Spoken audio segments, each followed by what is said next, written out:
Sometimes you read a book that's just information, right? Facts, arguments, but then you find one that feels different, more like a real conversation, almost intimate. Yeah, like someone's sharing something deeply personal. Exactly. And that's really how I felt reading Honeymoon Al-Jabri's A Love Letter to Africa.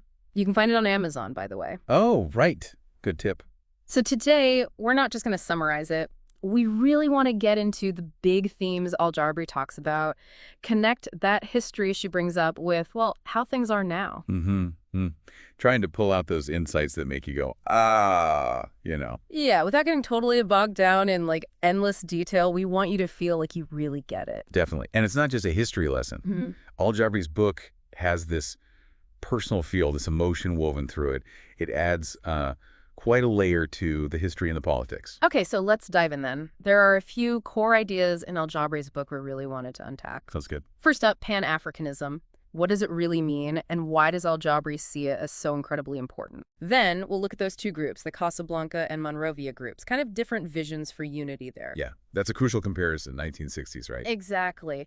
And we absolutely have to talk about the Berlin Conference of 1884. Al-Jabri has this powerful phrase for it, the sin of Berlin. Oof. Yeah, that hits hard. Its legacy is huge. And then the leaders, people like Gaddafi, Lumumba, Sankara, what were their visions? How does Al-Jabri portray them? Really significant figures. We might even touch on one of her poems if we have time, see how that adds to the picture. It's all connected, isn't it? Pan-Africanism is the big idea. The groups show the debates on how to achieve it. Berlin is the historical wound. And the leaders are the people who tried to navigate all that. Exactly. Real people making real choices, often huge sacrifices, for that vision of a more united and truly free Africa. Okay, let's start with Pan-Africanism then. Al-Jabri uses phrases like Africa is for Africans, the Pan-Africanism. It feels really fundamental in the book. What's the core idea she's putting forward? Well, what's really striking is how she frames unity. It's not just, a nice dream. She calls it a strategic imperative. Strategic imperative. Okay, why?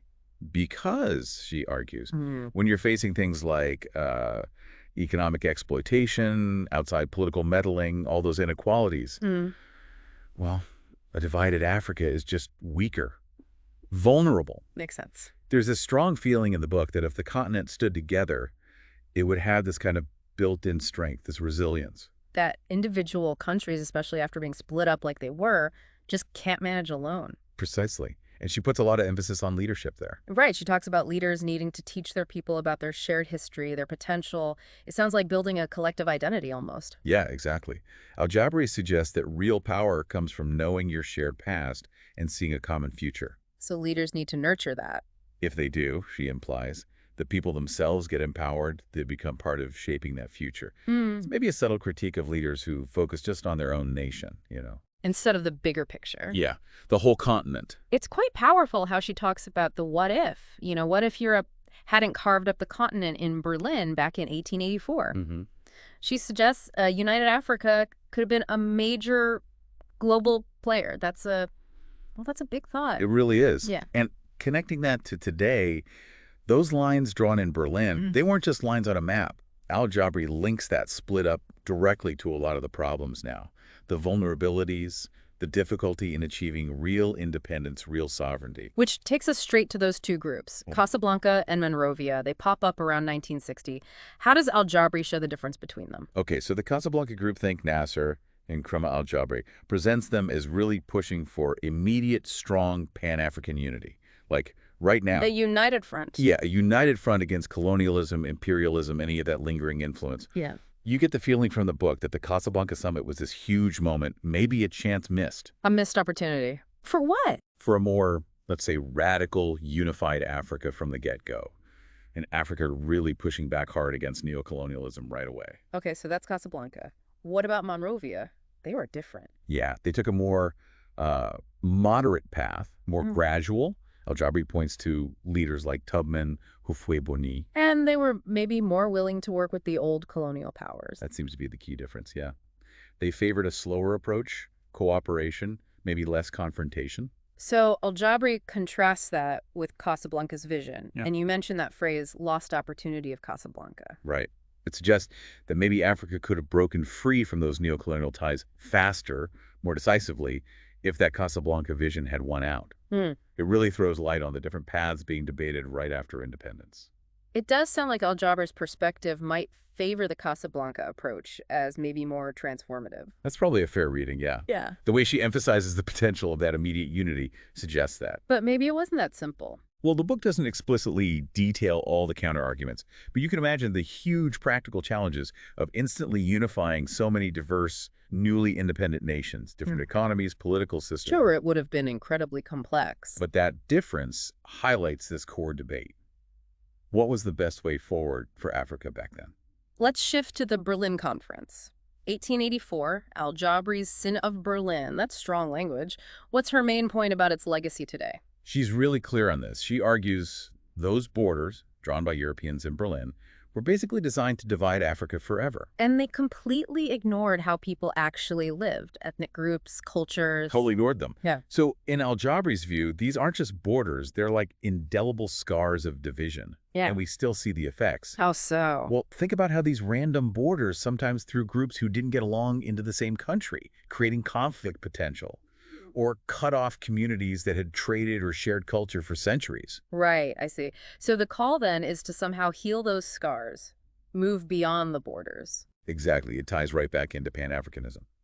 She links those old divisions to problems today, like internal conflicts caused by those artificial borders, or how it makes the continent easier for outsiders to, well, manipulate. So a more united, maybe even borderless, Africa isn't just a nice idea. No, she presents it as almost a practical necessity to get real sovereignty, real peace.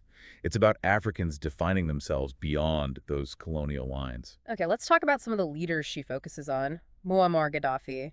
How does she portray him? Al-Jabri presents Gaddafi mainly as a huge champion for African unity, integration. His big idea was the United States of Africa, right? That's the one she highlights. His time leading Libya, 1969 to 2011, she frames it in terms of him pushing for Africa to gain power, economic, social, cultural, by coming together. And there's a sense of loss in the book about that vision after he died. Yeah, you definitely get a sense of disappointment, like a key driving force behind that specific unity project was gone. She also mentions his push for Africa to have a stronger voice internationally, like on the UN Security Council. Yes, and his resistance to what he saw as unfair treatment by the West. That desire for Africa to have more power on the world stage to correct those old imbalances, that's a classic Pan-African theme. It connects back to the Casablanca group's feelings, too. Absolutely. You see that thread running through different eras. Then there's Patrice Lumumba, described as this brilliant star for Congo's freedom and unity. Such a tragic figure. How does Al-Jabri capture his importance? She sees him as absolutely key, Congo's first elected prime minister, and he saw right away that Africa needed to unite against that ongoing interference from outside. And the book expresses real sadness about his fate, his assassination. Deep sorrow, yes, over his cruel fate. But she emphasizes that his ideas are still powerful, still relevant for a free, united Africa, an Africa that, controls its own story. She includes that amazing quote from him about Africa writing its own history of glory and dignity. So powerful, isn't it? It really captures that desire for self-determination. And Al-Jabri points out he saw how outsiders were trying to divide Africa, create rival blocs. Yes, she highlights his awareness of that, which makes his warnings about neocolonialism feel very current. The need for that united front. Okay, and finally, Thomas Sankara. A beacon of hope, she says. His impact on Burkina Faso was huge, but she seems to see him as important for all of Africa. Definitely. Al-Jabri paints him as this revolutionary figure driven by a deep love for Africa and just inspiring. His vision wasn't just for his own country. No, it was for all of Africa too, like stand tall, be proud, be free from outside control. Yeah. And that famous quote of his, While revolutionaries as individuals can be murdered, you cannot kill ideas. exactly. That connects so perfectly to the idea of Pan-Africanism itself being this unstoppable force, an idea that lasts. And she mentions his understanding of imperialism wasn't just about armies, right? It was more systemic. Right. Economic exploitation, other subtle forms of control. Sankara saw that, and it fits right into Al-Jabri's larger discussion of neocolonialism, how even after independence, real sovereignty can still be undermined. Now, alongside these, well, mostly male leaders, Al-Jabri really puts a strong focus on African women, calls them the heartbeat of our continent. That feels significant. Oh, it's hugely important in the book. She stresses their crucial and indispensable role in liberation struggles and just the everyday strength of the continent. They're shown as having this deep connection to the land. Yes, and just incredible strength and dedication. It's a clear effort to recognize their vital contribution. And she names Habisaha, Keita, Makeba, Funmaleo, Ransom Kuti, women who were leaders, activists. Yeah, using these examples really drives home her point that liberation, building a better Africa, it's always been a joint effort. And women's roles have often been, pushed to the side in the standard histories. So she's bringing them front and center. Absolutely. Showing their resilience, their commitment is totally fundamental. There's even that poem, "You strike a woman, you strike a rock." That image is incredibly powerful. It really is. That and bits from My Sister's So Dear, they add this emotional depth. It's more than just stating facts. You feel her admiration for their spirit, their central place in Africa's story. So connecting all this history and these visions to today, Al-Jabri makes a call, right, to the African Union. Yes, there's a clear call for the AU to really step up, assert its authority against what she sees as ongoing neocolonialism. She's worried about economic exploitation still happening by countries like France, China, the U.S. Exactly. She stresses this urgent need for Africa to control its own resources, its own future. The message is clear. The fight for real freedom isn't finished. And unity is still the key for Africa to be a real force globally. That's the core message coming through again and again. A united Africa, learning from its past, inspired by its leaders, recognizing the strength of its women, that's the path to a better future. It feels like a call for Africans to own their narrative. Completely. To own their story and shape their own destiny on the world stage. Wow. So, wrapping up our deep dive into Hunirun Al-Jabri's A Love Letter to Africa, what really stands out for me, it's that constant thread of unity being vital. Yeah, absolutely. And how history, like the Berlin Conference, isn't just past, it's present. Its effects linger. And the legacies of those leaders, Gaddafi, Lumumba, Sankara, their visions, their sacrifices, and maybe especially the strength of African women that she highlights so powerfully. That foundational strength, yeah.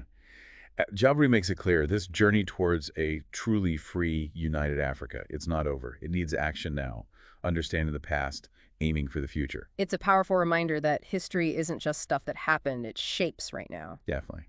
And by looking at those past hopes and struggles, maybe we can better deal with today's challenges and, work towards that vision of a strong, sovereign Africa actually happening. So as you think about all this, the history, the calls for unity, maybe consider this.